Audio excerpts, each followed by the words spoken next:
एक छोटे से गांव में एक लड़का रहता था जिसका नाम आरिश था। आरिश एक मेहनती और ईमानदार बच्चा था, मगर उसकी एक ख़ास आदत थी कि वो हमेशा दूसरों की मदद करता था, लेकिन कभी अपनी मदद नहीं करता था।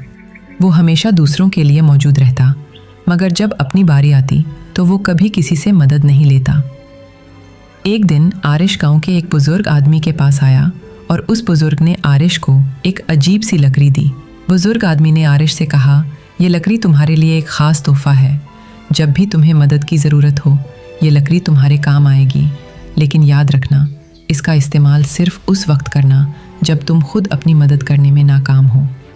आरिश ने बुज़ुर्ग की बात ध्यान से सुनी और लकड़ी को अपने पास रख लिया। कुछ दिनों बाद आरिश गांव के रास्ते पर चल रहा था और उसने एक किसान को खेत में मेहनत करते देखा। किसान का खेत बहुत बड़ा था और वो तपती धूप में थका हारा काम कर रहा था। आरिश ने किसान की मदद करने का फैसला किया और उसके पास जाकर पूछा, क्या आपको मदद चाहिए? लेकिन किसान ने मुस्कुराकर कहा, नहीं, मैं खुद कर सकता हूँ। फिर एक और दिन आरिश ने गांव की एक गरीब औरत को देखा जो अपने छोटे से घर के बाहर पानी के बर्तन भर रही थी। आरिश ने उससे भी मदद की पेशकश की, मगर औरत ने इनकार कर दिया और कहा, मैं खुद सब कुछ कर सकती हूँ। ये सब देखकर आरिश को लगा कि लोग हमेशा अपनी मदद आप करते हैं।